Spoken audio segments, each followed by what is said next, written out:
A muddy crescent moon pendant. 24 years buried beneath a Texas bridge. And a small town that's been holding its breath since 2001. Detective Ellie Navarro's hand trembled as she pulled it from the tangled roots, not from the cold creek water, but because she knew exactly what she was holding.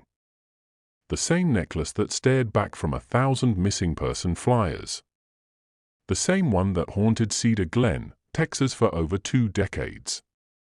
16-year-old Mia Dalton walked out of school on a warm Friday afternoon and vanished into thin air. No goodbye. No trace. No answers. Until a storm decided it was time for the truth to surface. What happened in those final moments? Who saw her last? And why did it take a rainstorm to finally break this town's darkest secret wide open? Before we dive into this case, I need to know, where are you watching from right now? Drop your city and state in the comments because this story reaches every corner of America, and I want to know who's here searching for answers with me. And listen, if you believe every missing person deserves justice, if you think cases like Mia should never be forgotten, then hit that subscribe button right now. We're pushing toward 1,000 subscribers, and every single one of you helps us keep these stories alive. Because when you subscribe, you're not just supporting a channel, you're standing up and saying these voices matter. Don't just watch from the sidelines. Join the investigation. Now, let's go back to the morning everything changed. The storm hit Cedar Glen like a freight train nobody saw coming. Overnight, heavy rain hammered the county bridge, ripping branches from trees and dragging everything loose down into the swollen creek below. By sunrise, the clouds had rolled out, but the damage remained. The ground stayed soft. The air held that damp, heavy bite that gets into your bones. And the creek, usually lazy and half-empty, rushed with a force that could move secrets buried for decades. County workers showed up just after 8 a.m. with shovels, gloves, and zero expectations beyond a long, muddy shift. Clear the road. Remove the debris. Go home. But fate had other plans. One worker leaned over the rusted railing to clear a knot of roots tangled around the center support. As he pulled, something pale broke free from the mud, small, worn, wrong. A child's sneaker. Size 6. Floating in water that should have only carried storm trash. He froze. The moment stretched out.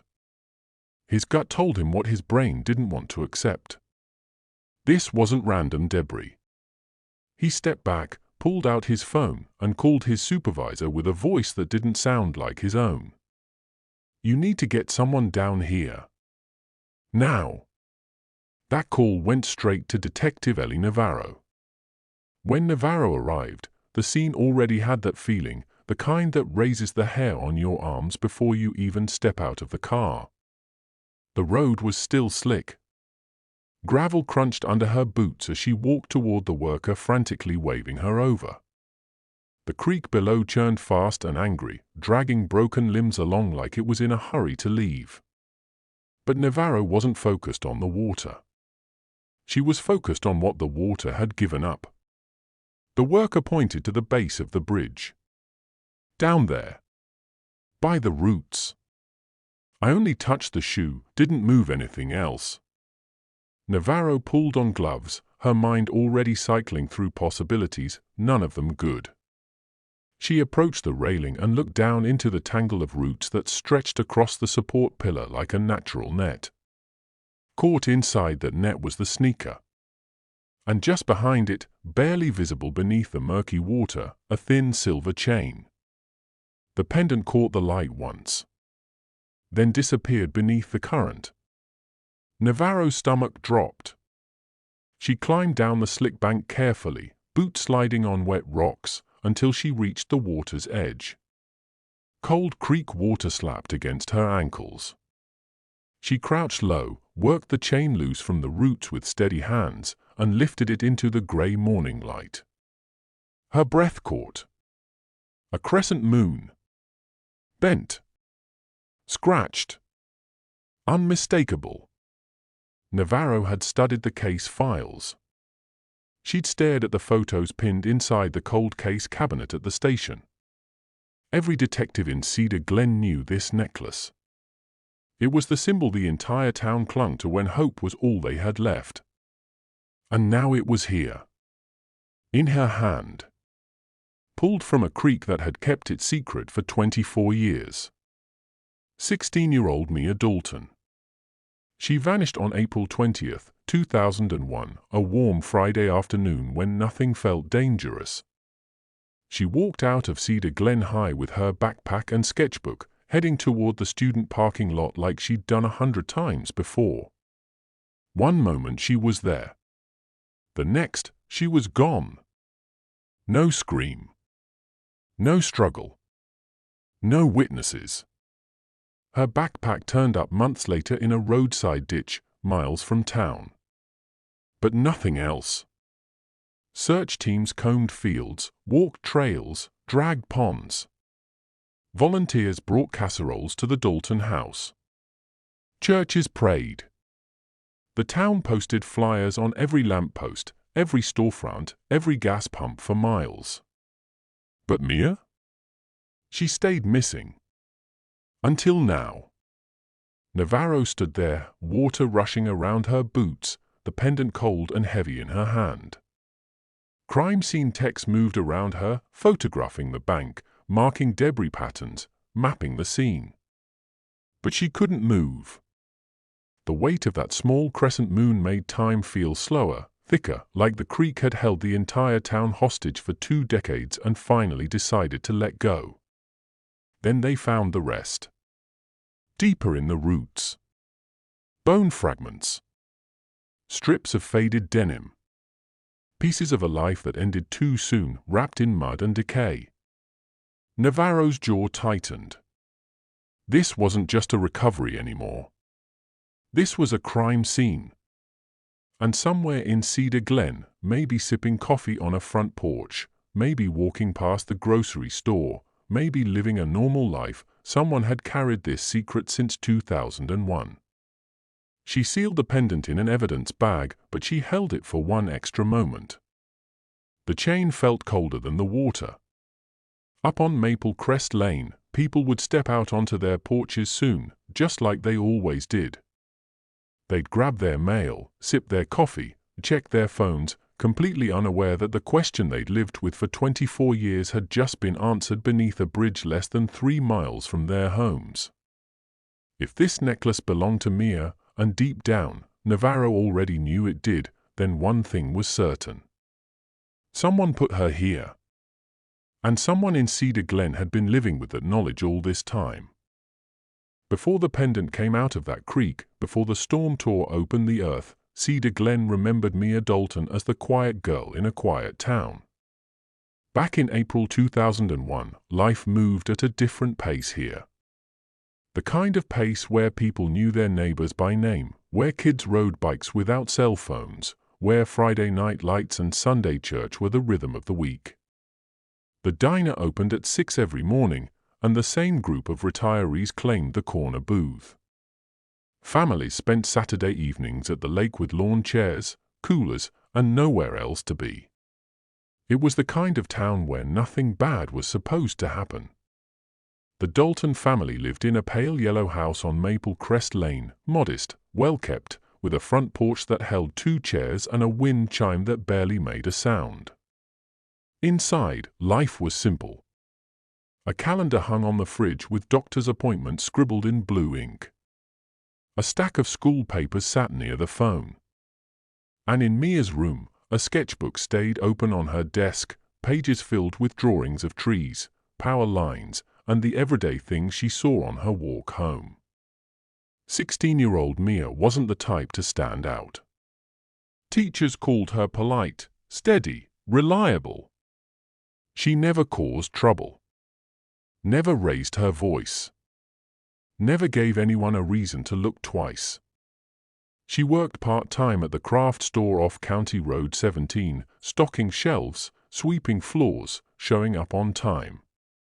She didn't play sports, Didn't go to parties. When the school bell rang, she went home. Her mother, Caroline, watched for her every single day. Not out of paranoia, just routine. Every afternoon at 3:15, Caroline would step onto that front porch, rest her hand on the railing, and wait for her daughter to appear at the corner of Maple Crest. There was comfort in that rhythm. A mother knowing exactly when she'd see her child walk up the street. A house knowing exactly when its door would open. That week, nothing seemed wrong. The weather had warmed just enough to feel like summer was coming. Students buzzed about weekend plans. Teachers rushed to finish grading. Mia stayed quiet, drawing more than usual, but nobody thought much of it. One teacher scribbled a note that Mia seemed withdrawn, but it got buried in a pile of papers and wasn't seen again until years later. At home, Caroline thought Mia looked tired. But teenagers always looked tired. It didn't set off alarms. Her 10-year-old brother, Evan, still followed her around the house like little brothers do, and she still let him even when she pretended to be annoyed. Friday, April 20th, 2001, started like every other day. Toast on the table. Books in the backpack. A reminder from Caroline not to forget her shift at the craft store. Mia slipped the crescent moon pendant over her neck, her favorite piece, the one she wore almost every day, tucked it under her collar, and walked out into warm Texas sunshine. She left behind no clues. No argument. No fear. No goodbye that sounded different from any other morning. At school, Mia moved through her day like clockwork. She showed up to every class. Lent a pencil to a boy in algebra. Sat by the window during lunch, sketching in her notebook. Nobody remembered her looking upset. Nobody remembered her meeting anyone unusual. If something was wrong, she kept it to herself. The last confirmed image of Mia came from a grainy security camera above the main entrance. At 3:15 p.m., she stepped outside with a stream of other students, holding her sketchbook, pushing her hair behind her ear. She walked down the steps and headed toward the student parking lot. A completely normal moment. The start of what should have been a completely normal weekend. But the sidewalk ended before the truth did. The parking lot had no cameras. The side of campus where students walked toward Maple Crest Lane was partially hidden by trees. Cars honked. Kids laughed. Voices overlapped in that chaotic post-school rush, sounds that could cover anything. In that 5-minute window, Mia Dalton left one world and never entered the next.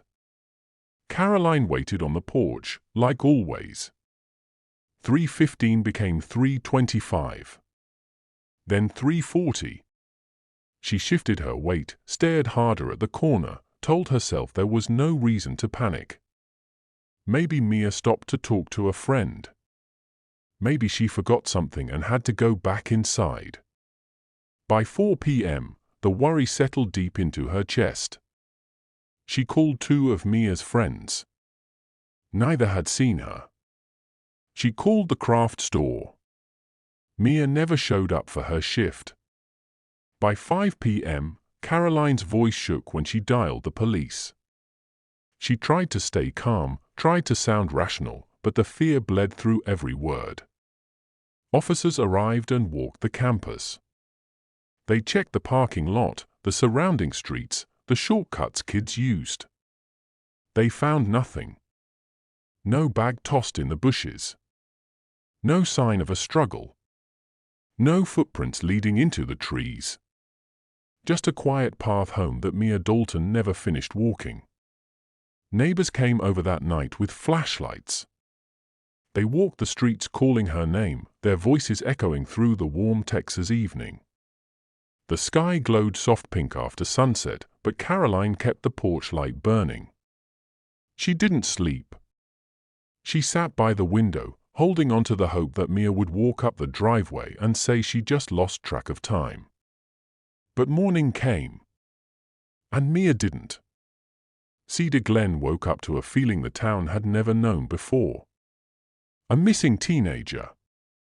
No answers. No clues. Just a girl who walked out of school in broad daylight and vanished like smoke. People tried to make sense of it. But the more they talked, the less sense it made. Safe towns aren't supposed to lose someone in the middle of the afternoon. Mothers aren't supposed to wait on porches that stay empty. Pause for a second. Think about that moment, a mother waiting on a porch, watching the street, knowing something is terribly wrong. If you've ever felt that pit in your stomach when someone you love is late, when the phone doesn't ring, when the front door stays closed too long, then you understand Caroline Dalton's nightmare. This is why we cover these cases. This is why your support matters. So go ahead, smash that like button if you believe Mia's story deserves to be told. Share this video with someone who follows true crime, because the more people who know her name, the more her memory stays alive. And drop a comment telling me, do you think someone in Cedar Glen knew what happened all along? I'm reading every single one. All right, let's keep going. Because what happened next tore this town apart. The first 48 hours after Mia disappeared felt like walking through fog with no direction. Officers knocked on doors, retraced her steps, checked every shortcut and back road students used. By Sunday morning, Cedar Glen had transformed into a place nobody recognized. People moved slower, talked quieter, held their kids a little tighter. You could feel the weight of it, the unspoken fear pressing down on every porch, every driveway, every corner where parents used to let their guard down. Detective Harlan Pierce led the investigation. Back then, he was the only detective Cedar Glen had, a man used to handling vandalism, school parking lot fender benders, maybe the occasional domestic dispute. He'd never worked a missing person case. Not like this. When Caroline Dalton called that Friday night, her voice cracked through the phone line in a way that stuck with Pierce for the rest of his career.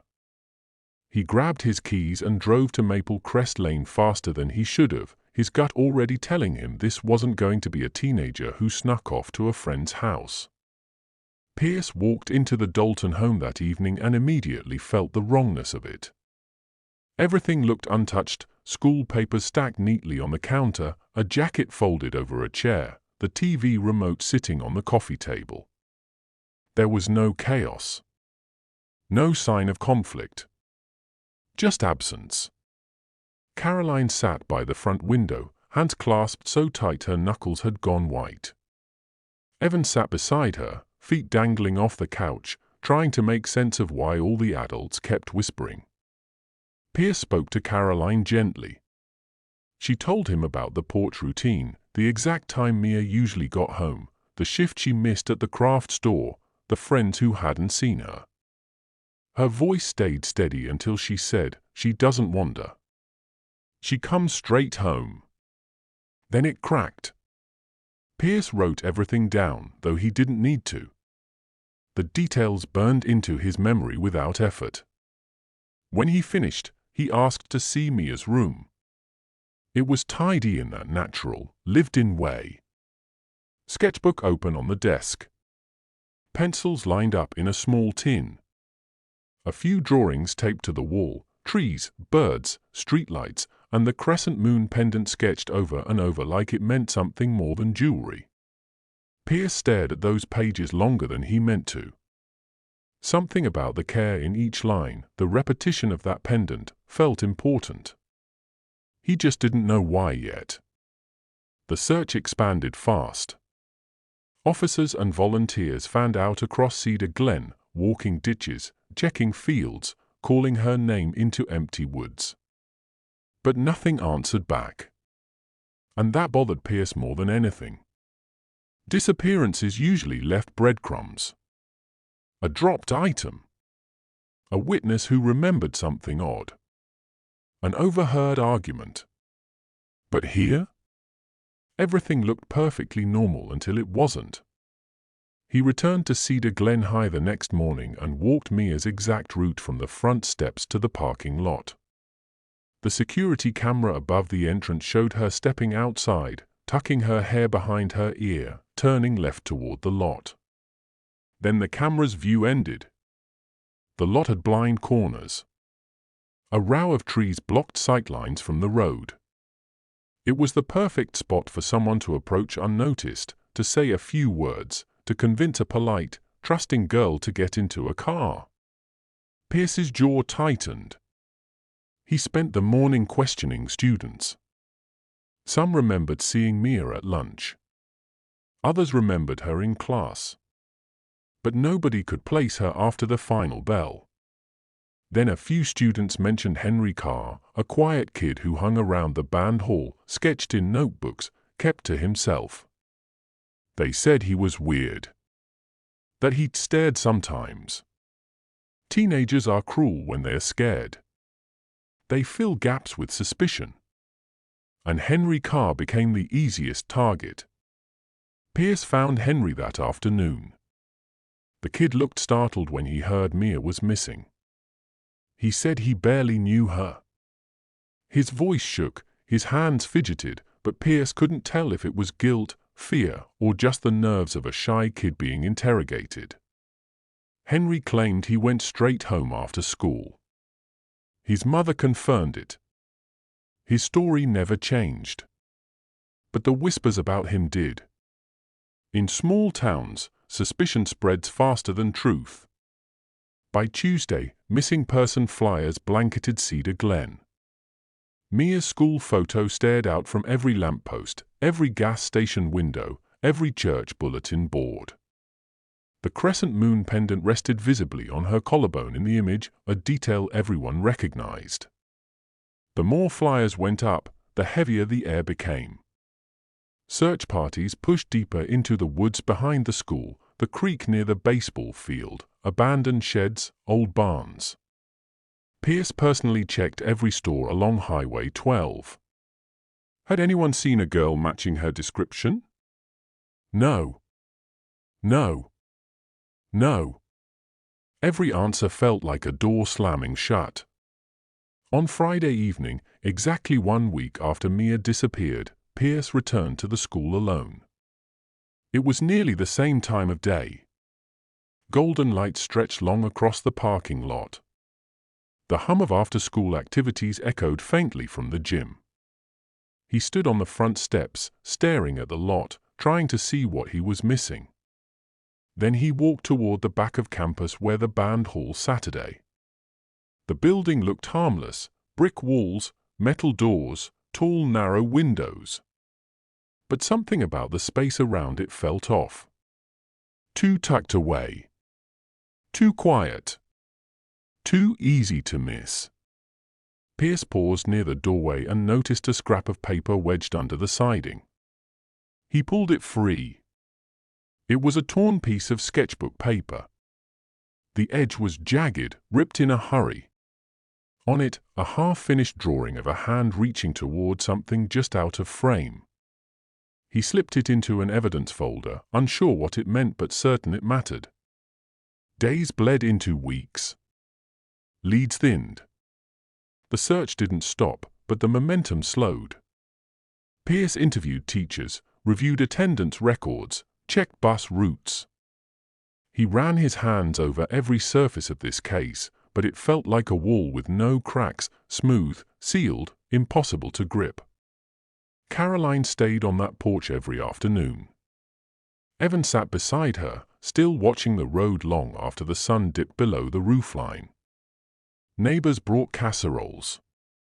Not because it sold anything. Just because it was the only way they knew how to say, "We're still here. We haven't forgotten." By the end of the first month, Cedar Glen settled into an uncomfortable new normal. Flyers stayed up.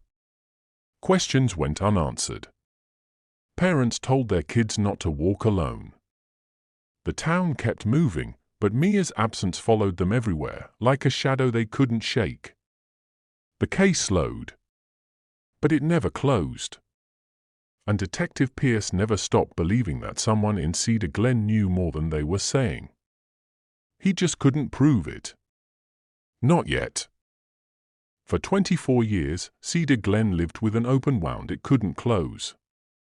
When the storms rolled through in April 2023, nobody expected anything beyond flooded streets and downed power lines. But nature has a way of keeping score. And that morning, the earth beneath the old county bridge decided it was done holding secrets. The county crews who showed up at dawn weren't prepared for what the storm had loosened. One worker spotted the shoe, then the chain. Then he made the call that would reopen a case the whole town thought had gone cold forever. When Detective Ellie Navarro pulled that crescent moon pendant from the tangled roots, she didn't need a lab to tell her what she already knew.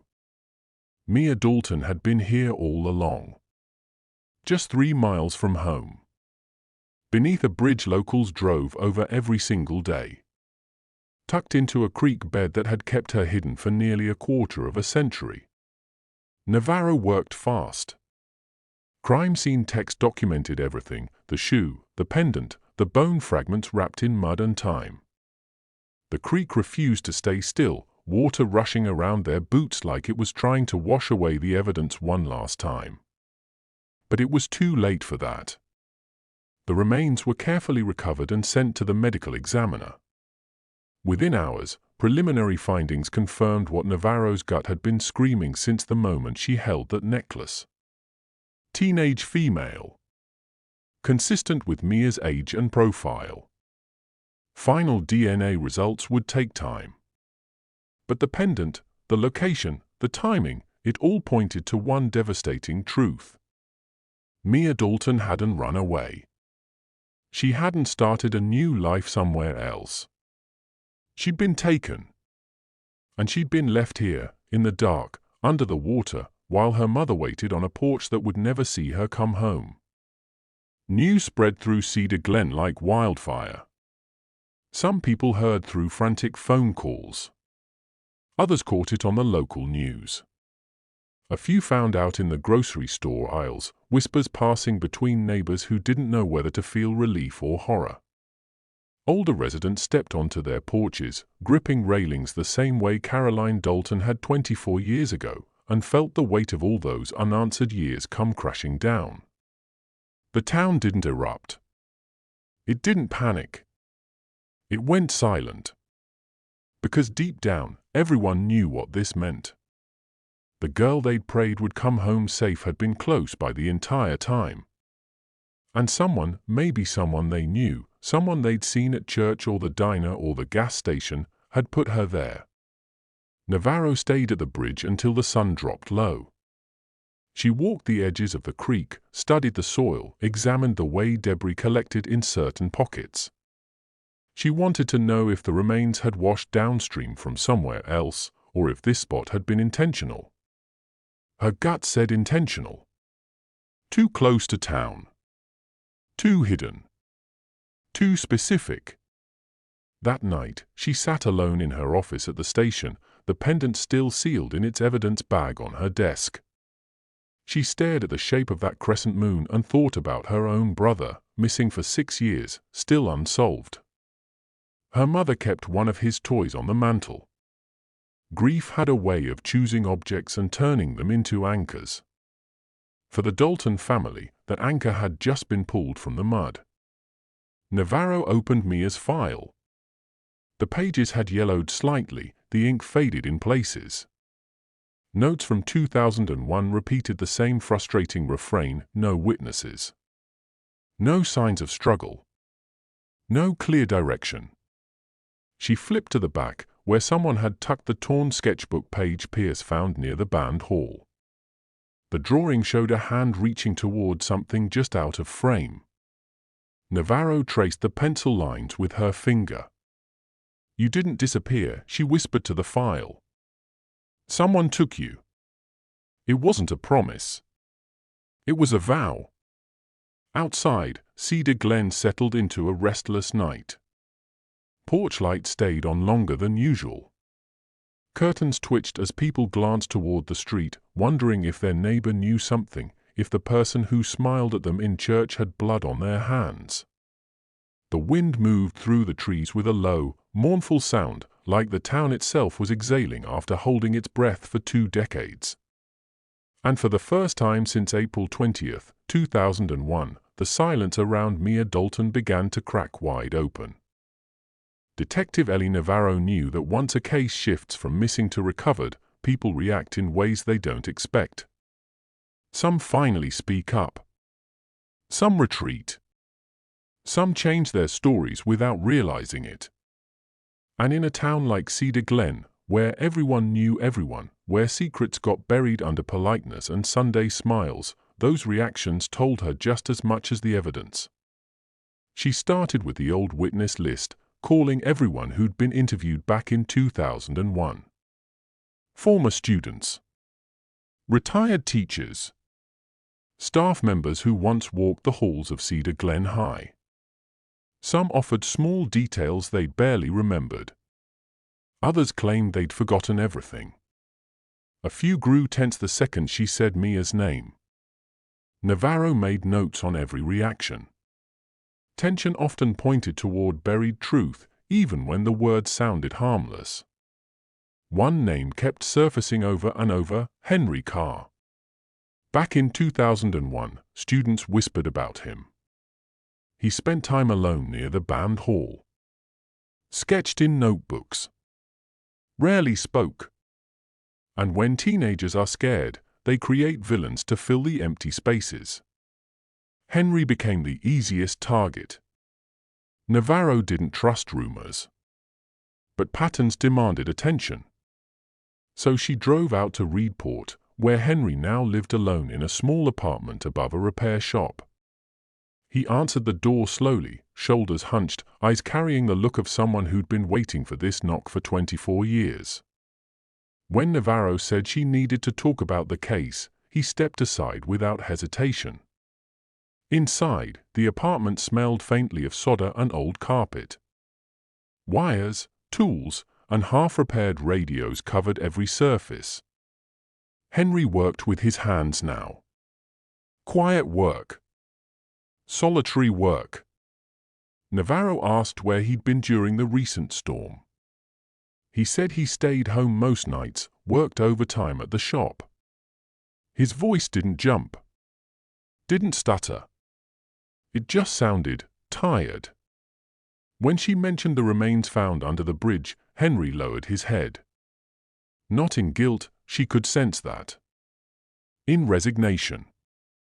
People blamed me back then, he said quietly. Some still do.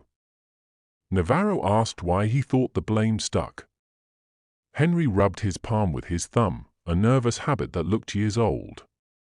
Because I was around. Because I kept to myself. Because I saw her that week. Navarro's pulse quickened. Saw her where? Near the band hall. She was talking to someone. But I couldn't see who. Why didn't you report that? Henry's voice dropped. I tried. They told me to go home. Navarro thanked him and left, a heavy feeling settling in her chest. If Henry was lying, he wasn't good at it. If he was telling the truth, he'd carried an unbearable weight for half his life. Back in Cedar Glen, Navarro walked the school grounds with Mia's file tucked under her arm. New paint and updated security systems didn't change the layout. She stood where Mia had stepped out of the building and followed the same path toward the student lot. The blind spot still existed, tucked between the tree line and the row of parked cars. A space that busy shouldn't hold silence. But it did. She reviewed the old school notes again. One teacher wrote that Mia seemed distant that final week. Another said she left class quicker than usual. The comments had been dismissed back then. Now they felt like warnings nobody recognized. Navarro drove to the old craft store where Mia had worked. The original owner had passed, but his daughter kept meticulous records in labeled bins. She dug through stacks of invoices and schedules until a handwritten note caught Navarro's eye. Ask Mia about schedule change. No follow-up. No explanation. Just a question that was never answered. Navarro tucked the note into her file, another thread pulling at the edges of a story no one had fully told. As the day wore on, every lead seemed to split in two directions. One path hinted at fear. The other at confusion. Neither brought her closer to the truth. Cedar Glen had built 24 years of stories around this case. Separating fact from comfort was harder than she expected. She made one last stop before heading back to the station, the old church hall. It had served as a gathering point when the case first went cold: search party meetups, prayer vigils, community support. Inside, framed photos lined the walls. School events. Fundraisers. Smiling faces frozen in time. One photo stopped Navarro cold. A group of teachers stood together at a spring fundraiser in 2001. And near the center, smiling just a little too easily, stood Edward Klein. His eyes didn't look at the camera. They looked slightly to the side, fixed on someone just out of frame. Navarro leaned closer. She knew his name from the employment records she'd reviewed. Minor complaints. Subtle notes about boundaries that were never pushed further. And then, not long after Mia vanished, he'd left Cedar Glen.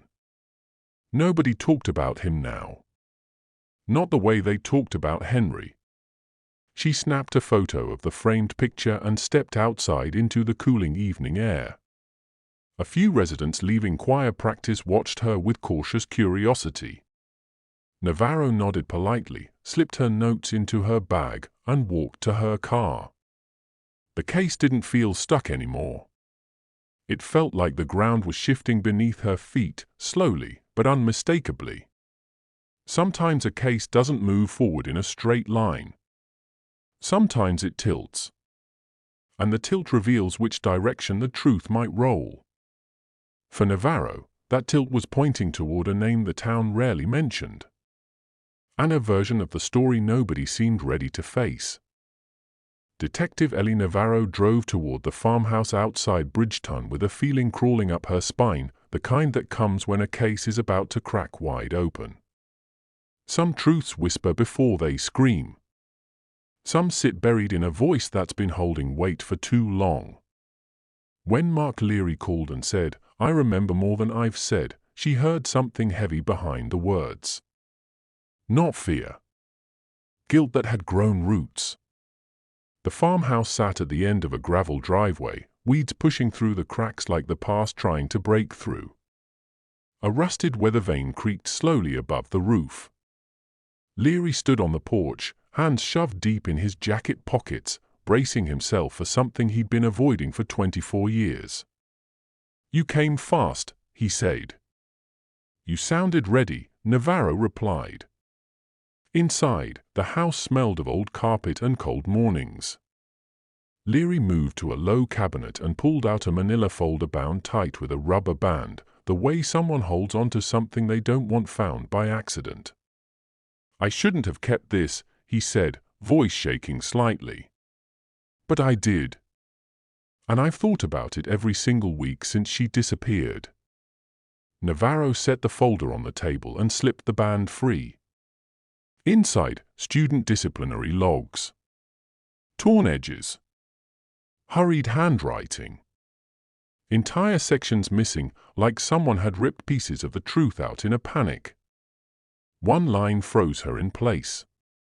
Dalton, MIA, a classroom disruption, referred for detention. Secondary note, claim made against adult staff member, considered misunderstanding. Navarro let the silence stretch, giving Leary space to fill it. He swallowed hard. That note was removed from the main archive. "I wasn't supposed to see it. I was mopping outside the office when Thorne, assistant principal back then, started pulling pages out of files and feeding them into the shredder." He only stepped away because the phone rang. Something in me said that page shouldn't disappear. So I grabbed a few sheets off the top. You kept them for 20 years, Navarro said. I kept them because I didn't trust anyone else to, he replied. And because once I realized the school had decided their story, I figured no one would care what a janitor saw. Navarro turned the page. What she found next made her stomach drop. Parent meeting requested, Caroline Dalton, concern about entry on file. No summary. No follow-up. Nothing to explain what happened in that room or what Mia had tried to tell someone. Did teachers talk about this? She asked. They talked about a lot of things, Leary said quietly. Mostly in half sentences. Someone said Mia told a teacher she felt watched. Another said she looked scared the day she got written up. Once she went missing, nobody wanted to repeat any of it. They said bringing it up would distract from the search. Did they mention the adult she reported?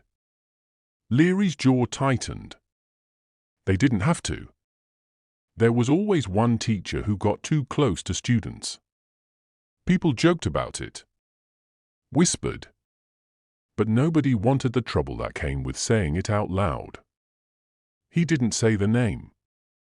He didn't need to. Navarro already knew. She left the farmhouse with a pressure building in her chest, the kind that comes when you realize the truth didn't get lost. It got buried on purpose. Caroline Dalton answered her door before Navarro could knock. The mother's face held that same expression Navarro had seen on grieving families her entire career, exhaustion mixed with readiness, braced for another blow but still hoping for relief. You found something else, Caroline said. Not a question. A fact. Navarro nodded. We need to talk about a meeting you had at the school.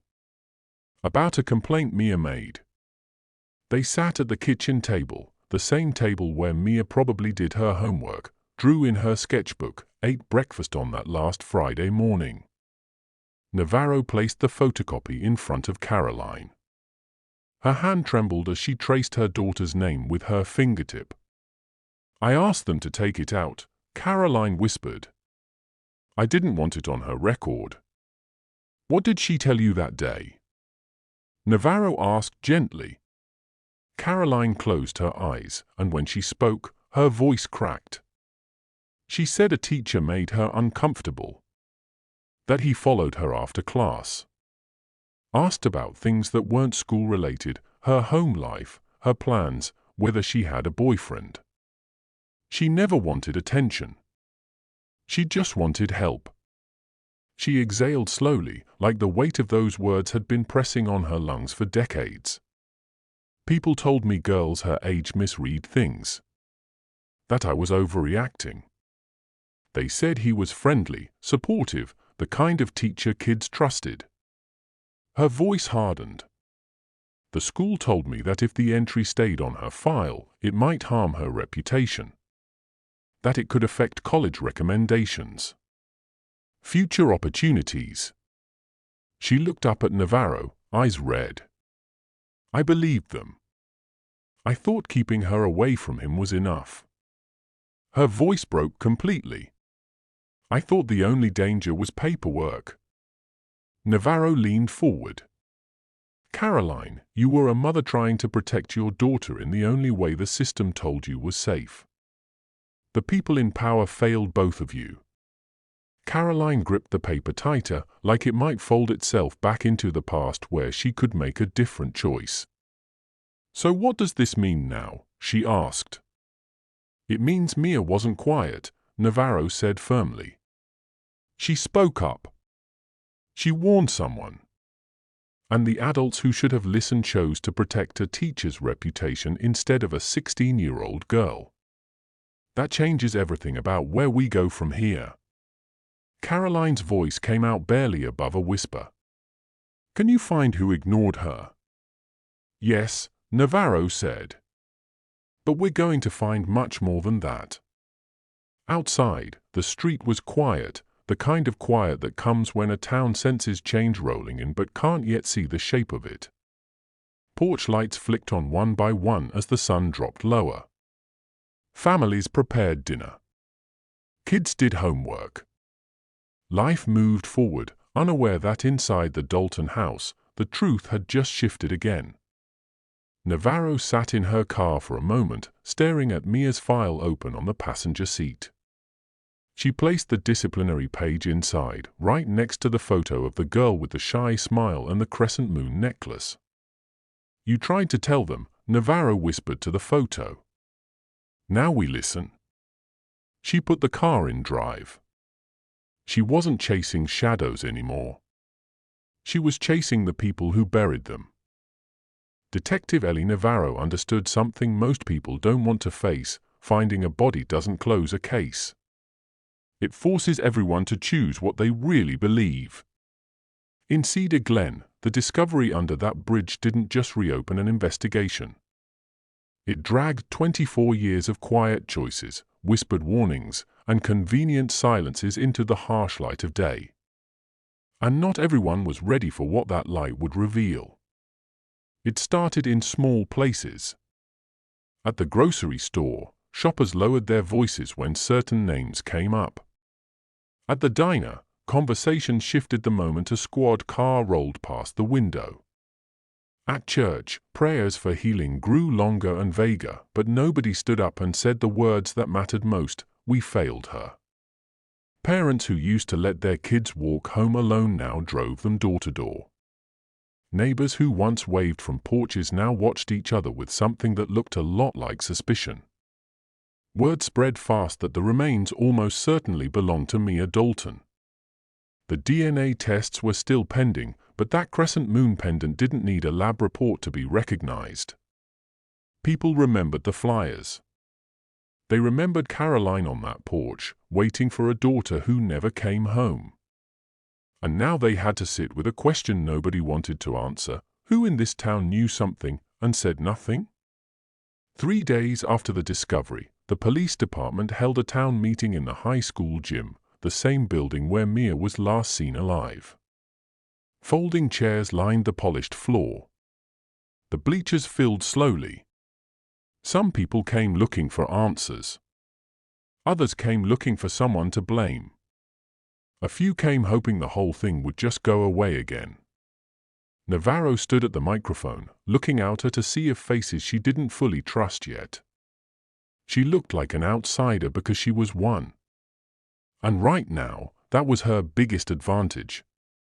"You've all heard about the remains recovered under the county bridge," she began, voice steady and clear. "We are treating them as Mia Dalton's until tests confirm otherwise. That means we're no longer dealing with a missing person case. We are dealing with a homicide." The gym went dead silent. A woman in the back row stood up, voice sharp. "So are you finally going to arrest Henry, or what?" Someone else snapped back. "You don't know it was him. You never did." Voices started overlapping, accusations, defenses, old rumors rising like steam. Navarro raised her hand, and the noise died down. "We are not here to decide guilt by who yells the loudest," she said firmly. "We are here because a 16-year-old girl walked out of this building and never made it home. If you saw anything at all, in the days around her disappearance, even if it felt small at the time, now is the moment to come forward." Some people shifted in their seats. Some stared at the floor. A few looked like they wanted to say something but couldn't find the courage. After the meeting, a line formed in front of Navarro. Most people shared memories she'd already heard: seeing Mia at lunch, joining search parties, warning their own kids to stay inside after dark. She wrote it all down anyway. Sometimes the detail that cracks a case wide open sits buried inside a story you think you already know by heart. One woman lingered near the doorway instead of joining the line. Early 30s. Hands in her pockets. eyes locked on the floor like she was trying to decide whether to stay or bolt. When the gym finally cleared, Navarro approached her. "You were here in 2001?" Navarro asked gently. The woman nodded. "Yeah. I'm Kim. I was a sophomore when Mia went missing." "What do you remember?" Kim's voice came out quiet but steady. "A few days before it happened, I saw Mia near the band hall. She wasn't with Henry. She wasn't with any student." She paused. She was talking to an adult. Navarro's pulse quickened. "Staff or visitor?" "Staff," Kim said. He was wearing one of those ID badges with the blue stripe at the top. Only employees had those. Students had plain ones. "Did you see his face?" "I was too far down the hall," she admitted. "But I saw his side profile and the badge. And I saw Mia." She had her arms wrapped around herself, like she wanted to leave but didn't know how. "Did you tell anyone?" Navarro asked. Kim's voice dropped. "I mentioned it to a teacher. She told me not to start rumors. Said the school already had enough stress and didn't need kids making things up." She looked up, eyes glassy. "After Mia disappeared, I convinced myself I must have misunderstood. That if it really mattered, an adult would have said something." Navarro put a hand on her shoulder. "You did more than a lot of grown-ups did, Kim. You noticed. And that matters. Let me pause right here for a second because this is the part that should make your blood boil." A 16-year-old girl raised her hand and said, "This teacher makes me uncomfortable." And instead of protecting her, the school protected his reputation. A student saw something wrong and told a teacher and got shut down to avoid rumors. If that makes you angry, if that makes you want to scream at your screen right now, good. That means you're on the right side of this. So here's what I need you to do. Hit that like button hard if you think schools should protect students, not predators. Drop a comment and tell me, have you ever seen something wrong and been told to stay quiet? Because that silence? That's how people like this get away with it for decades. And if you haven't subscribed yet, do it right now. We're building a community that refuses to let cases like Mia's get buried again. Every subscriber is a voice saying we're not staying silent anymore. We're almost at 1,000, help us get there. Don't just watch. Take a side. Now let's go after the people who made silence a strategy. That night, Navarro added Kim's statement to her case board. She drew a box and wrote inside, "Blue staff badge near Band Hall." Not a name yet, but a lane. It pulled the investigation away from mysterious strangers and planted it firmly inside the school, among people with keys, paychecks, and authority. She went back over the staff lists from 2001, circling anyone whose job placed them near that hallway after school hours. One cluster of names kept appearing in overlapping shifts: teachers who stayed late, coaches, and the assistant principal whose signature sat on every single disciplinary report that got resolved without follow-up. 2 names were already marked in red on her board: Edward Klein, Randall Thorne. Klein worked directly with students, the friendly teacher who stayed after class, kept kids talking, crossed lines while smiling. Thorne ran discipline and records, the gatekeeper who decided what went into files and what quietly disappeared. One man shaped the danger. The other made sure it stayed hidden. The next morning, Navarro walked into the district office and placed a formal records request on the counter. The clerk squinted at the form.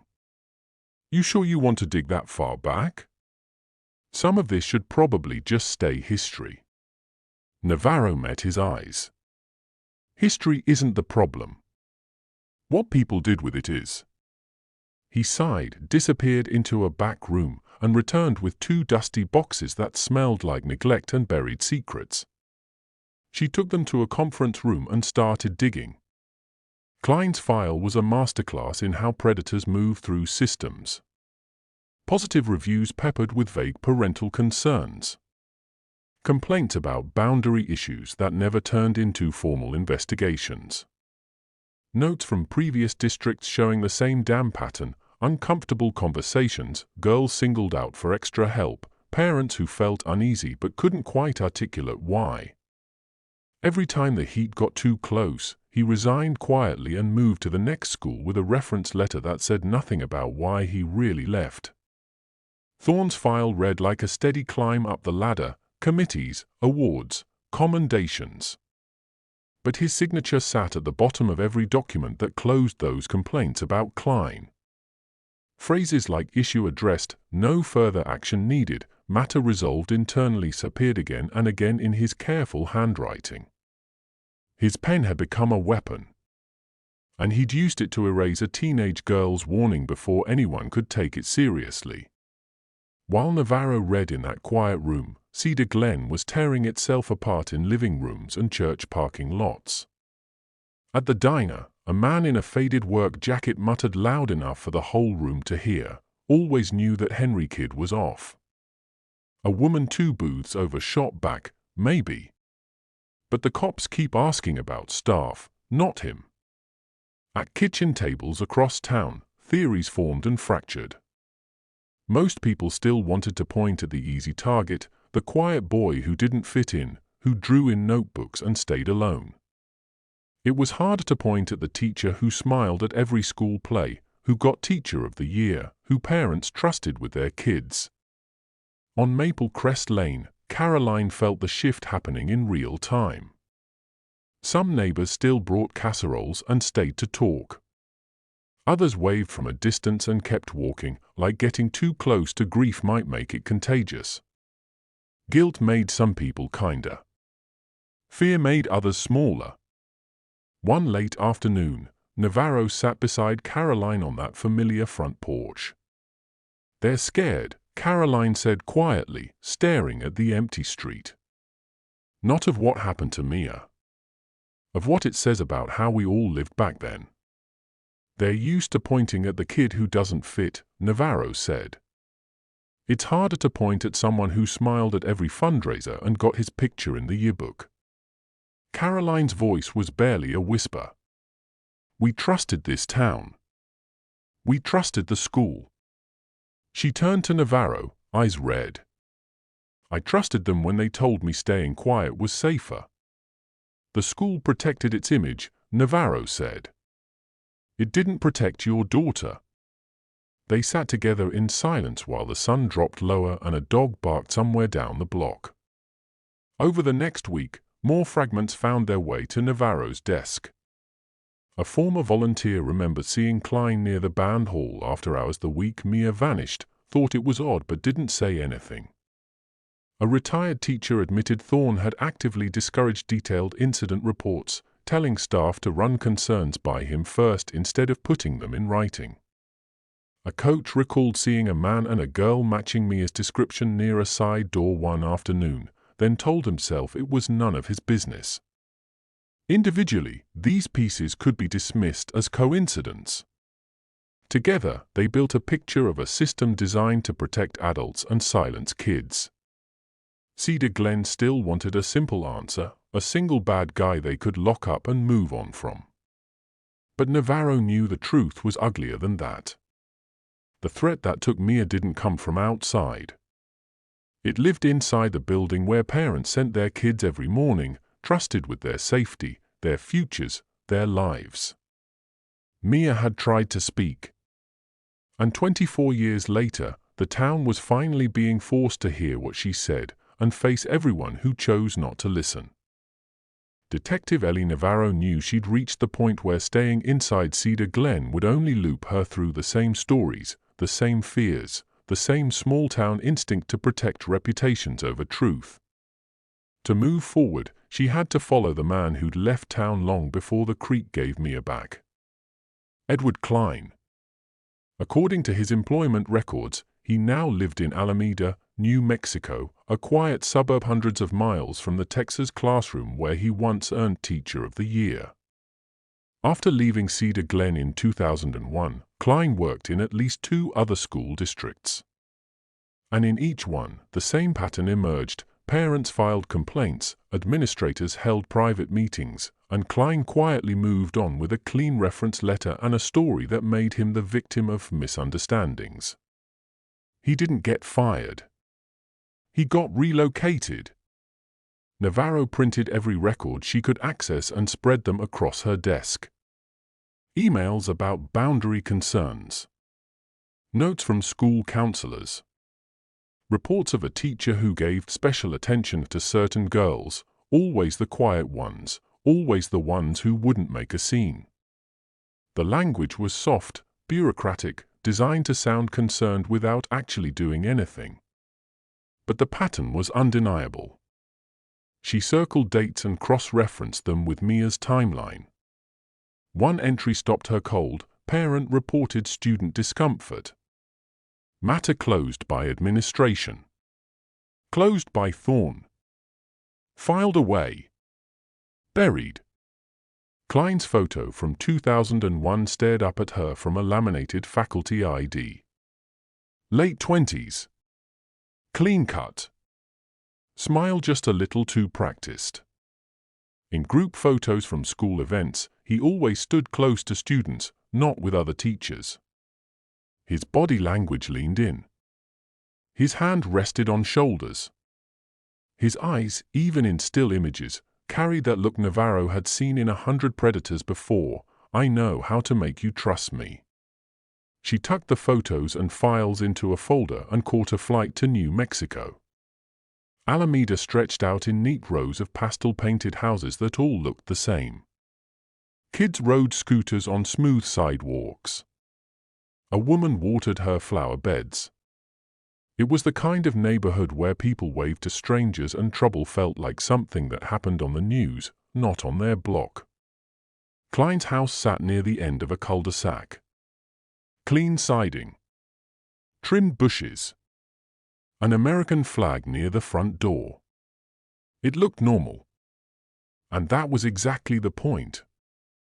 Navarro parked across the street, checked his photo one more time, and walked up the driveway. He opened the door on the second knock.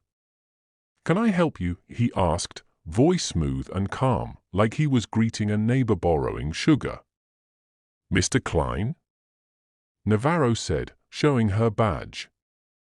"I'm Detective Navarro, out of Texas. I'd like to talk to you about a former student of yours. Her name is Mia Dalton." For a split second, barely a heartbeat, something flickered behind his eyes. Not confusion. Recognition. Then the smile returned, easy and practiced. "That was a long time ago," he said. "But of course. Come in." The living room felt staged. Family photos on the walls, smiling faces Navarro would verify later. A neat row of books on leadership and education. A couch that looked like it had never been sat on. He offered coffee. She declined. "I saw the news about the remains they found," Klein said, settling into a chair and folding his hands like a man with nothing to hide. "Tragic. I always hoped that girl was out there somewhere, living her life, starting over." "Mia wasn't the type to run away," Navarro said evenly. "Her family says she came home like clockwork. Never missed a shift at work. Never gave them a reason to worry." "Well," he said with a slight shrug, "I can only speak to how she seemed in class. Quiet. Talented artist. Sweet kid. You remember her pretty clearly for a student from over 20 years ago." His smile didn't falter. "She stood out. Made nice drawings. You don't forget students like that." Navarro opened her folder and slid a document across the coffee table. "Do you remember a complaint made about you? Involving Mia?" He glanced at the paper, then gave a small, dismissive laugh. In education, there are always misunderstandings. Students misread kindness. Parents get overprotective. He looked up. I was cleared, if that's what you're asking. You weren't cleared, Navarro said calmly. The record shows the complaint was closed by your assistant principal without a full investigation. No witness interviews. No follow-up. Just his signature and a note that said a matter resolved. His jaw tightened, just slightly. I did nothing wrong, he said, voice still controlled. If I had, don't you think there would have been more than one complaint? Navarro slid another folder across the table. This one was thicker. There were more than one. Inside sat copies of concerns from 3 different school districts. Parents reporting that he'd overstepped boundaries. Counselors noting private conversations that made students uncomfortable. Principals documenting excessive one-on-one contact outside class hours. None of it turned into formal charges. Every time, he resigned quietly and moved on before the situation escalated. You changed schools a lot, Navarro said, for a teacher with no issues.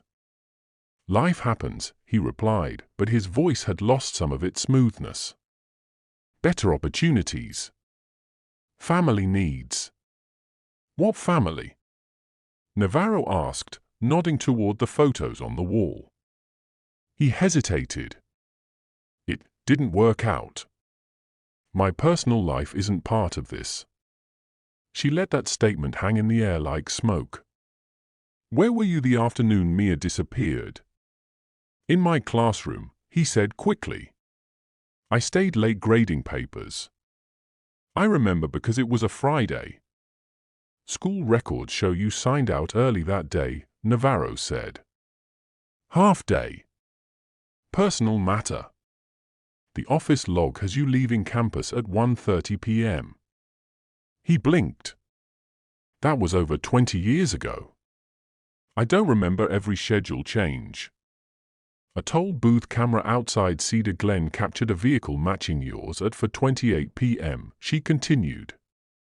Heading away from town. Toward the highway that runs near the bridge where Mia's remains were found. That could be anyone's car, he said, but his voice had gone flat. Same make. Same model. Same color, Navarro said. In 2001, that wasn't common in Cedar Glen. He stood abruptly and paced behind the couch. The mask was slipping now. Even if that was me, driving on a public road doesn't make me guilty of anything. You're right, Navarro said. It doesn't. But leaving school early the day a student goes missing, a prior complaint from that same student, a documented pattern of boundary violations across multiple districts, and now a vehicle match placing you on the route between the school and the location where her body was hidden. She leaned forward. That stops looking like coincidence and starts looking like a trail. He stopped pacing and stared at her, the friendly teacher persona completely gone now. You're trying to paint me as a monster because it's easier than admitting your town failed that girl. I agree the town failed her, Navarro said quietly. But you were the one who had her in your classroom. You were the one she named to her mother. You were the one who left Cedar Glen right after she vanished. His hands clenched. I left because it was unbearable to stay. People whisper. They stare. They turn a man into a suspect because it makes them feel safer than admitting they don't know anything. And yet you kept teaching, Navarro said. New towns. New students. New chances to do the same thing all over again. I have a right to work. You had a position of trust, she countered. That's different. Silence filled the room.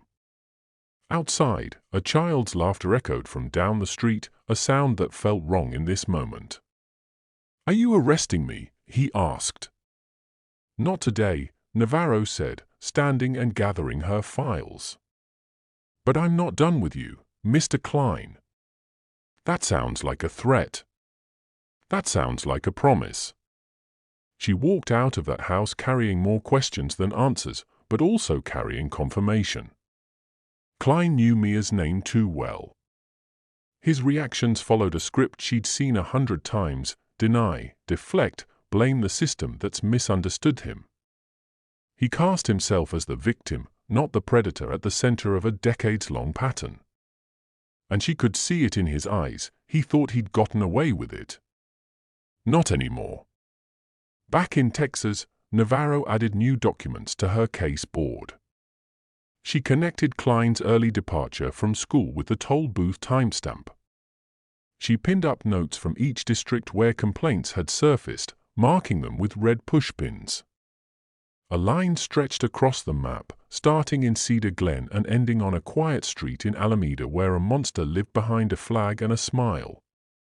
This wasn't just about one girl anymore. This was about a system that let men like Klein move from town to town, school to school, child to child, because paperwork mattered more than safety. Navarro pulled up the file notes from Randall Thorne, the assistant principal who'd handled Mia's complaint by making it disappear. His words had stripped a teenage girl's fear down to a vague misunderstanding and filed it into oblivion. He hadn't accused Mia of lying. He'd done something worse. He'd made her voice irrelevant. She wrote a question at the top of her board in bold black marker: who benefited from the silence? 3 names sat beneath it: Klein, Thorne, unknown. Someone else had been in the wings. Someone who saw, who heard, who helped steer suspicion away from the real threat and toward the easy target. That kind of misdirection required more than one pair of hands. And Navarro was getting close to finding out whose hands they were. Detective Ellie Navarro had learned one hard truth over her years in law enforcement: some of the most dangerous people in a case never lay a hand on the victim. They sign forms. They close doors. They decide which complaints become investigations and which ones become nothing. In Cedar Glen, that person had a name: Randall Thorne. He was dead now. A heart attack had taken him 5 years earlier. But his fingerprints were still all over this case, pressed into every file he'd touched, every complaint he'd buried, every voice he'd silenced. Navarro sat alone in the county records room, copies of Thorne's memos spread across the table like evidence at a crime scene. His handwriting appeared again and again, repeating the same sanitized phrases: matter resolved. No further concern. Handled internally. Whenever a complaint involved staff, especially Klein, Thorne's notes became especially careful. He never outright called anyone innocent. He just made the problem sound small, insignificant, unworthy of follow-up. He smoothed everything down until it looked like dust on a shelf nobody bothered to clean. The more she read, the clearer it became: Klein might have been the man in the classroom. But Thorne was the gatekeeper. He controlled who got questioned and who got shielded.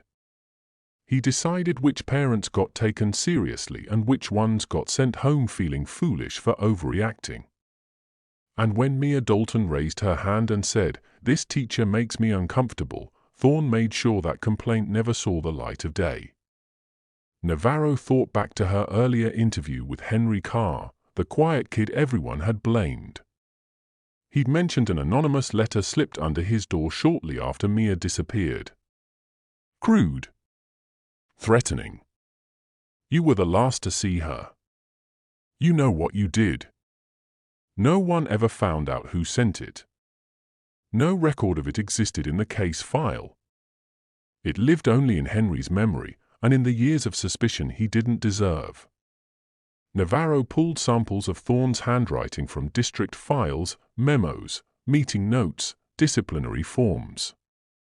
She compared them to Henry's description of the letter's phrasing and structure. Certain details jumped out. The way Thorne wrote the number 2. the slant of his capital letters, the way sentences leaned forward with an almost aggressive tilt. She brought in a forensic document examiner and walked him through everything Henry remembered about that letter. A week later, the report landed on her desk. High likelihood of matching author.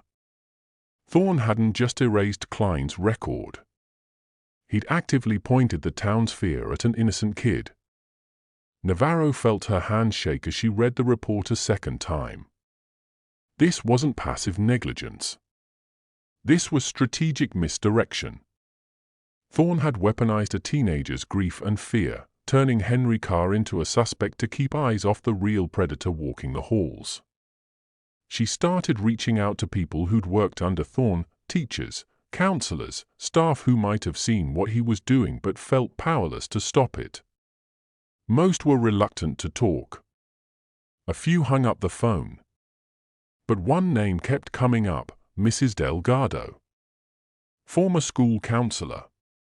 Navarro found her living in a small house 3 towns over, surrounded by unpaid bills and the kind of quiet that comes from carrying guilt for too long. When Navarro explained why she was there, Delgado let out a long, shaky breath. "I always knew this would come back," she said, stepping aside to let Navarro in. "Sit down.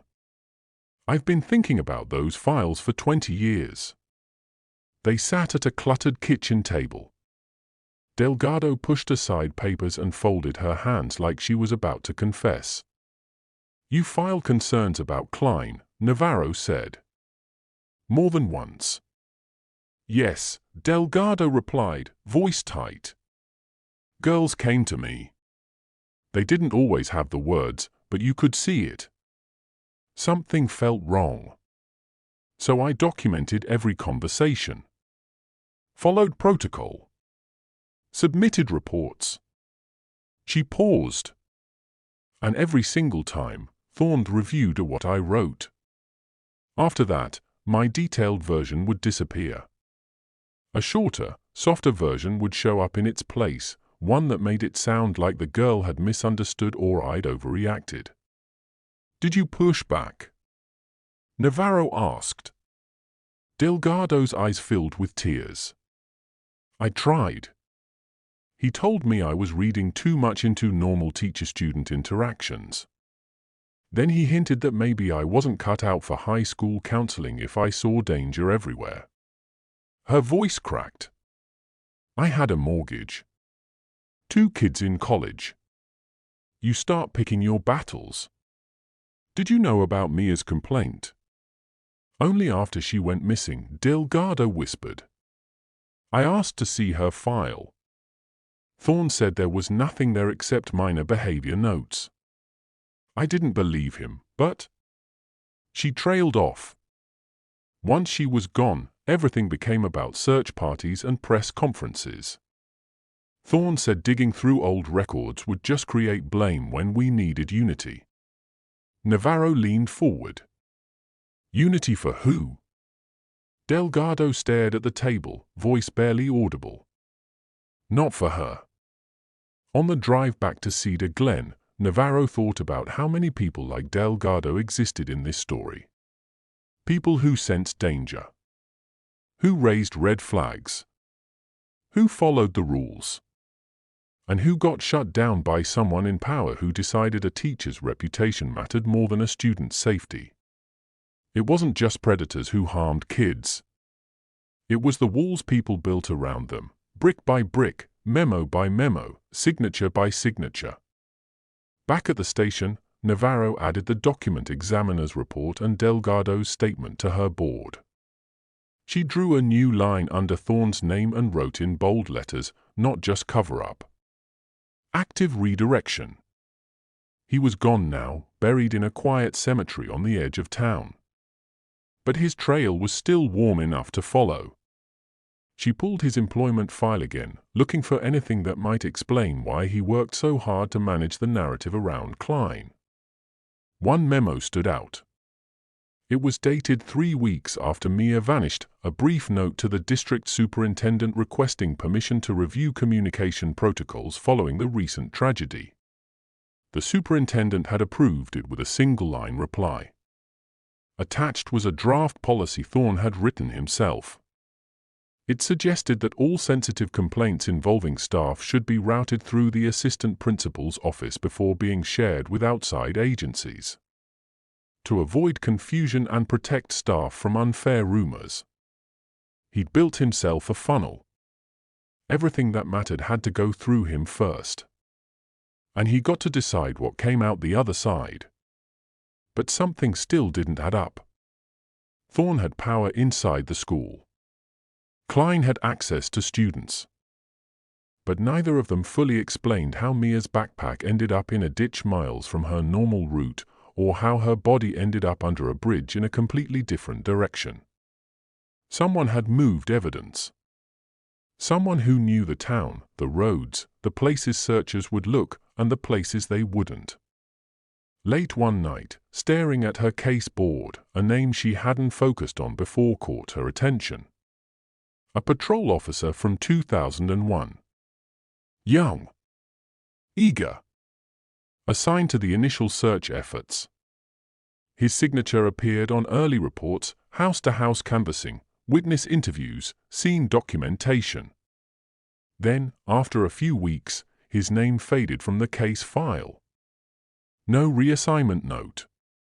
No explanation. He was still on the Cedar Glen force. Now a sergeant. Respected. Trusted. The kind of cop people wave to at the grocery store. Navarro circled his name on the board. Mark Garrison. Henry Carr had been guided toward suspicion with an anonymous letter. Klein had been cushioned by Thorne's administrative magic. Thorne had controlled the files and aimed the town's fear wherever he wanted it to go. But if someone needed help moving evidence, picking routes that wouldn't raise questions, and shaping the early investigation from the inside, a young officer eager to please would have been invaluable. Navarro closed her eyes and let the pieces fall into place. The hardest part wasn't realizing a cop might be involved. The hardest part was knowing she had to walk into the same building he worked in every single day and act like nothing had changed until she could prove it. Detective Ellie Navarro didn't scare easily. But the realization that a cop might be woven into Mia's story hit her differently than anything else in this case. Teachers failing students? Administrators burying complaints? She'd seen that before. But a sworn officer potentially shaping the first critical hours of a missing person investigation in the wrong direction? That was a fracture in the foundation itself. His name was Mark Garrison. Sergeant Garrison now, a fixture in Cedar Glen, respected and trusted. But in 2001, he was Officer Garrison. Fresh out of the academy. Eager to prove himself. His signature sat on the first neighborhood canvas of Maple Crest Lane. His name appeared on school sweep reports, on witness interview logs, on the scene documentation when Mia's backpack turned up in that ditch. Back then, he'd been close to the center of everything. And Navarro was starting to think that wasn't an accident. She didn't start by accusing him. She started where she always did, with the paper trail. She pulled every patrol log from the first 2 weeks after Mia disappeared and mapped out where each unit was during key moments. When volunteers searched ditches, Garrison was listed as support. When the backpack was found miles from Mia's normal route, he was the officer who secured the scene and notified the lead detective. Some of that could be timing. Coincidence. But lined up on a case board with pins and string, it looked less like chance and more like positioning. Navarro decided to pay a visit to the man who'd originally led the investigation. Detective Harlan Pierce lived in a small rental outside town now, retired, walking with a cane and the weight of a case that never let him go. He opened the door with a faint, weary smile, like he already knew why she'd come. "You've got them all stirred up," he said. "Haven't heard this much talk about Mia since 2001. "She deserves more than talk," Navarro replied. He nodded and let her inside. They sat at a cluttered kitchen table. Pierce poured coffee neither of them drank. "Tell me about Garrison," Navarro said. Pierce leaned back, considering his words carefully. "Smart kid. Eager. Wanted to be in the middle of everything. Did you trust him?" "I trusted his energy," Pierce said. "Not always his judgment." Navarro slid a photocopy of the backpack scene report across the table. He logged the find as storm debris. "Did you believe that?" Pierce stared at the paper for a long moment. "At first," he admitted. "It was the easiest explanation when we had nothing else. Storm hits, water rises, bag gets moved downstream." He paused. "But I went back alone a few days later, after the scene cleared. And the ground didn't look right," he said quietly. "Not enough scuffing. No drag marks down the slope. The bag sat too clean on the edge of that ditch, no trash tangled with it, no mud caked on the bottom. Just sitting there, like it had been placed. Why didn't that make it into your final report?" Navarro asked. "It did," Pierce said, voice tight. "In my draft. But around that time, Thorne started showing up at the station. Said he wanted to help coordinate, keep us updated on school rumors, make sure we didn't panic the town by pointing fingers at staff." He rubbed his face. "After that, anything that hinted at staging or at a staff connection got softened in the official version. Or disappeared entirely." "Did you ever question Garrison directly?" Navarro asked. "Once," Pierce said. Asked if he'd been near that area earlier, before the call came in. He laughed it off. Said he barely had time to eat lunch, let alone go sightseeing in ditches." Pierce's jaw tightened. Something in his tone bothered me. But I had no proof. And doubt without evidence dies fast on paper. Navarro left Pierce's house with a clearer picture of how pressure and convenience had bent the investigation in real time. Now she needed to turn suspicion into evidence. She went back to the physical evidence itself. The backpack. The torn fabric. The original evidence tape. In 2001, they tested for blood and fingerprints using the tools available at the time. But now? Trace DNA could cling to fabric, to seams, to surfaces in ways earlier technology missed. She submitted everything to the state lab and pushed for priority. Then she waited. While the lab worked, Navarro watched Garrison move through his daily routine. He handled traffic stops, domestic calls, the steady grind of small-town police work. People greeted him by name. He waved to kids at crosswalks. At the diner, the waitress refilled his coffee without asking. To Cedar Glen, he wasn't a question mark. He was a reason they still felt safe. One evening, Navarro caught him as he finished up paperwork at the station. "Sergeant, you got a few minutes to walk me through the old case?" He smiled easily. "Mia's?" "Sure. Feels like the whole town's living and breathing it again." They sat in a quiet corner of the squad room. "You were on a lot of calls back then," Navarro said. "What do you remember about those first few weeks?" "Hard to forget," he said. "Kid goes missing in a place like this, it shakes everything. We were running on fumes, checking every lead, following up on tips that went nowhere." "You responded when the backpack was found," Navarro said. "Yeah.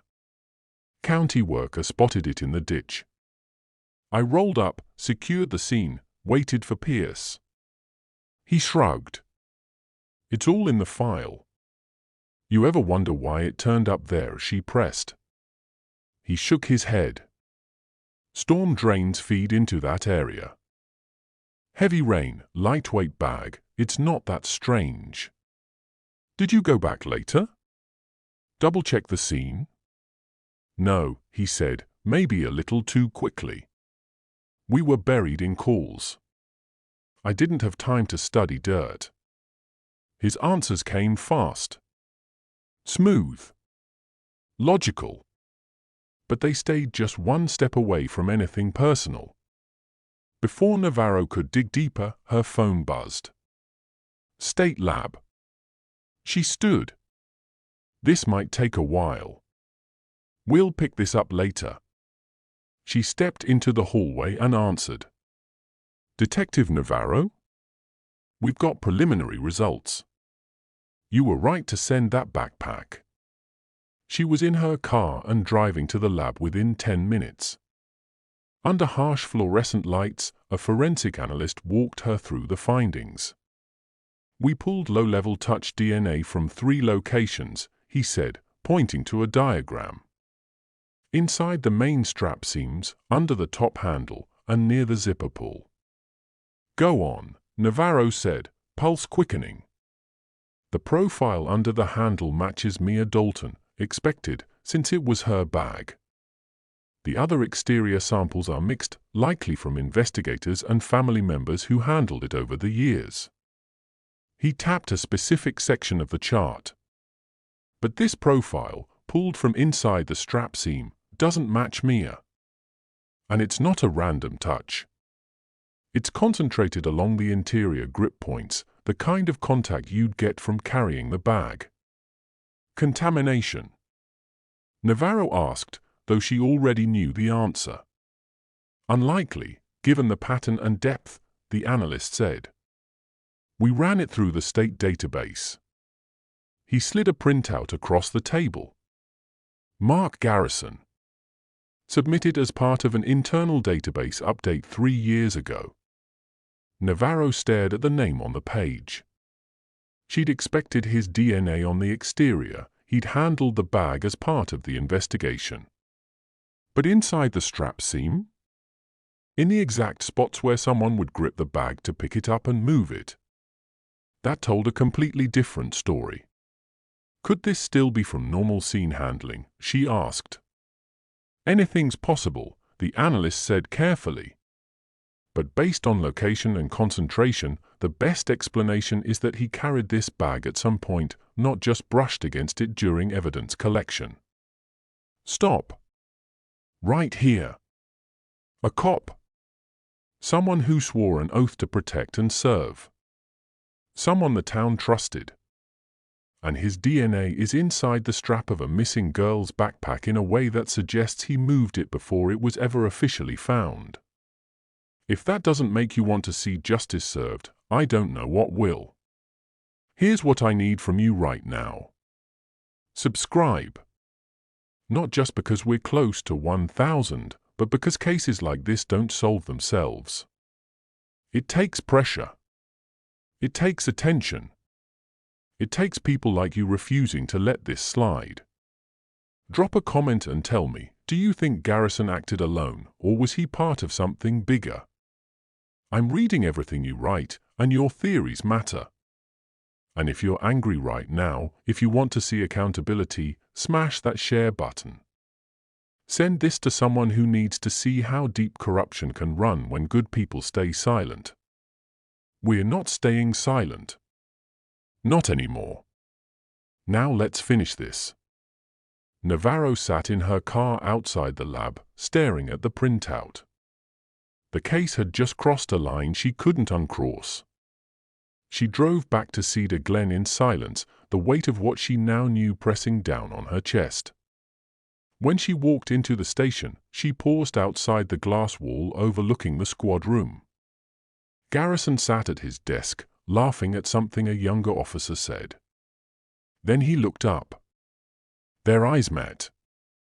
For half a second, his smile thinned. His expression shifted, just barely. And in that tiny flicker, Navarro saw it, he knew something had changed.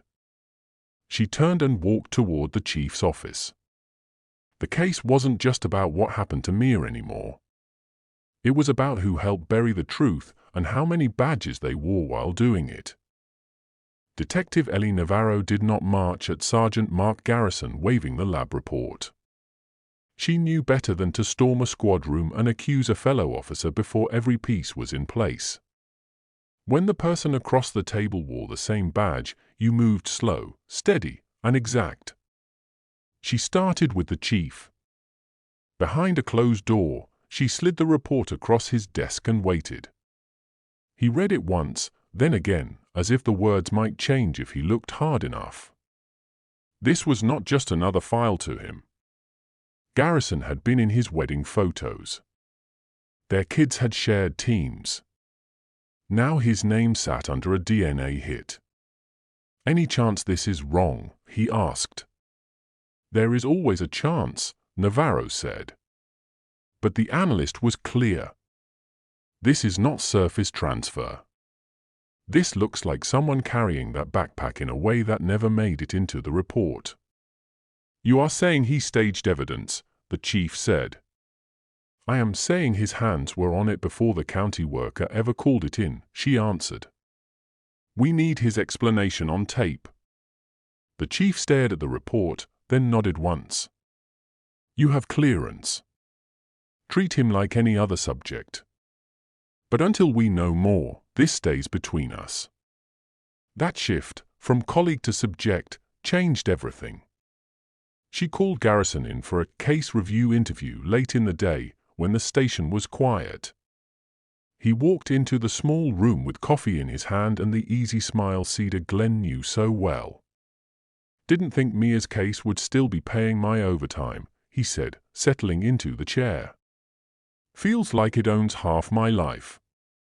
Navarro pressed the record button. "Walk me through the day the backpack was found," she said. "From the moment you got the call." He gave the same story he had told for years.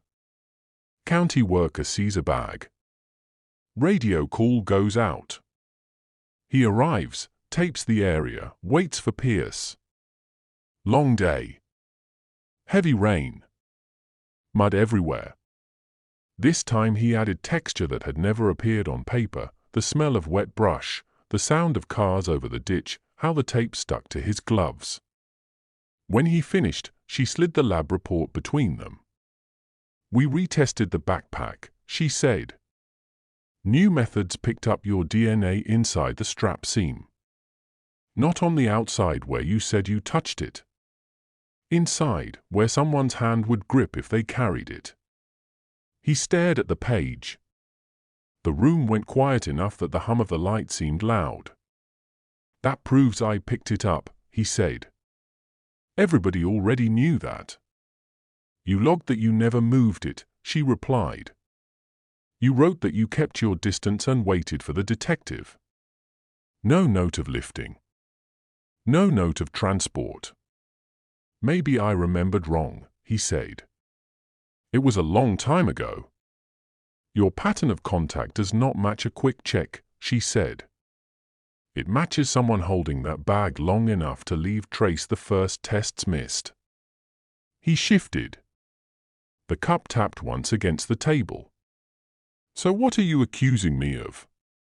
"I am asking why your hands were on that backpack somewhere else before it sat in that ditch," she said. "Because right now the science says you handled it earlier, off record." His face changed. The friendly mask dropped away. "You have no idea what kind of pressure we were under," he said. "Town wanted a suspect yesterday. Parents wanted answers we did not have. Pierce hardly slept. We were supposed to make people feel safe while knowing we were failing at it. That pressure did not force you to move a teenage girl's bag," Navarro said. He looked at the red light on the recorder, then at his hands. He knew how this worked. He had been the one asking the questions many times. Now every word he chose would either tie him tighter to the file or give him one last chance to be honest. "Thorne came to the station almost every day," he said at last. "Brought donuts, shared gossip from the school, made himself part of the team. He kept pushing the same idea. Henry was odd, staff were fine, parents would panic if we dug into teachers' lives. He wanted the whole search tilted toward the boy. "Did he tell you to move the bag?" Navarro asked. "Not in those words," Garrison said. "But he kept hinting that we needed a story the town could live with. A troubled kid fit. A trusted teacher did not. You learn fast which voices carry weight." "That still does not explain the DNA," she said. "Where were you with that backpack before the worker radioed it in?" His jaw tightened. When he finally spoke, his voice dropped. "I got a call 3 days before the find," he said. "Blocked number. Man said there was something I needed to see. Gave me a spot off a farm road. Said it would help the case. When I got there, the backpack was sitting by a fence. Dry. Clean. Like it had been placed there on purpose. Why did you not log that?" Navarro asked. "Because the caller met me there," he said. "And he was not some stranger from the woods." He lifted his eyes. It was Klein. The name settled in the room like weight. "He told me he found the bag while driving," Garrison said. "Said he thought about calling it in, but did not want people asking why he was out that far. Asked if there was a way to get it into the system without starting rumors.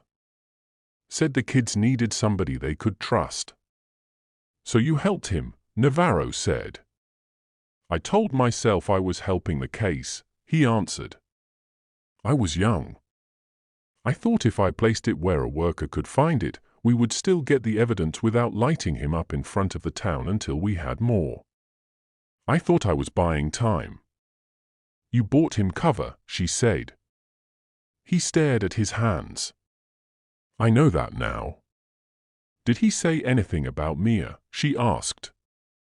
"He said she was unstable," Garrison replied. "Used all that language from the files. Made it sound like she might have run off on her own. He made doubting him feel more dangerous than believing him."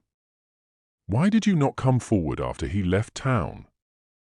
Navarro asked. "Because by then the story had set," he said. "People already looked at Henry like he was poison. Thorne had the school lined up behind one version. Pierce hit walls any time he tried to push above his rank. I told myself the bag's first location was just noise. So I left it buried along with everything else we did not want to face." Navarro let the silence work on him. "Do you understand what this means?" she asked. He nodded. "It means I am done. Badge, pension, all of it. It means you helped a predator stay clean," she said. "And you helped a town turn its fear on the wrong person. You do not walk away from that with just regret." He did not argue. The district attorney moved quickly. Garrison was charged with evidence tampering and obstruction.